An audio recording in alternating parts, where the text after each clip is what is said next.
સંસારમાં રહીને તમામ વૃત્તિઓ ક્રિયા તો કરવાની છે,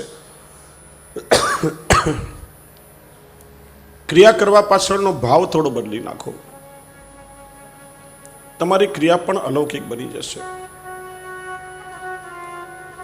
શિક્ષાપત્રમાં શેરીરાજ આ વાત બહુ વિસ્તારથી સમજાવે છે. દરરોજ સવારે આપણે સાવરણીથી ઘરનો કચરો બધો બહાર કાઢીએ છીએ, ઘર સાફ કરીએ છીએ. કેમ? મારું ઘર છે, ચોખ્ખું દેખાવું જોઈએ. સવારથી સાંજ સુધી કેટલાય મહેમાનો આવશે, ઘરમાં કચરો હશે તો કેવું લાગશે?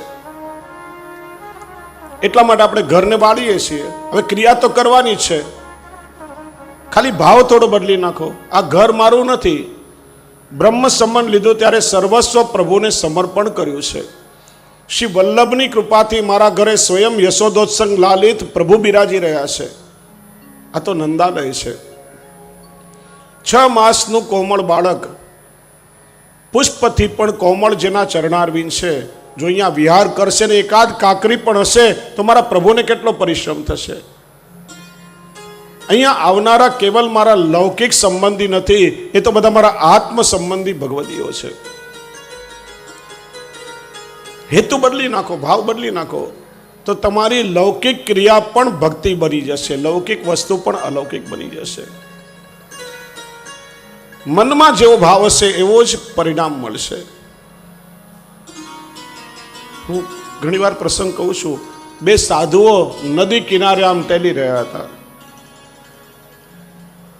અચાનક કોઈ સ્ત્રીની ચીસ સંભળાઈ, બચાવો બચાવો, પાણીમાં ડૂબી રહી છું. આમ જોયું, કોઈ સ્ત્રી પાણીમાં ડૂબી રહી હતી. પેલો સાધુ કે આપણે એને બચાવવી જોઈએ. બીજો કે અરે આપણે સાધુ છીએ, સ્ત્રીને હાથ ના લગાવાય, ધ્યાન હટાવો, ચાલ આપણે જલ્દી નીકળી જઈએ. પણ પેલીને જો કોઈ ના બચાવે, આસપાસ બીજો કોઈ છે નહીં, એના પ્રાણ નીકળી જાય. સાધુ હૃદય પીગળ્યું. એ સાધુ પાણીમાં કૂદી પડ્યો. ડૂબી રહેલી પેલી સ્ત્રીને બચાવી, ખભા પર ઉપાડી બહાર લાવ્યો, જમીન પર ઉતારી દીધી, એના પ્રાણ બચાવ્યા. બીજો સાધુ કે આ તે શું કર્યું?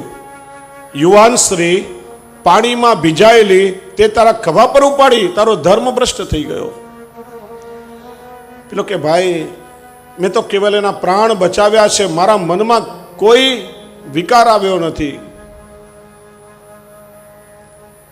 પણ અડધો કલાક થઈ, કલાક થઈ, 2 કલાક થઈ, ઓલો સાધુ એની લપ ના મૂકે. યુવાન સ્ત્રી પાણીથી ભીંજાયેલી, તે તારા ખભા પર ઉપાડી, તારો ધર્મ ભ્રષ્ટ થઈ ગયો.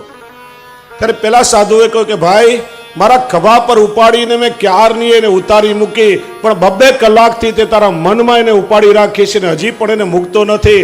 ધર્મ મારો નહીં, તારો ભ્રષ્ટ થઈ ગયો. એમ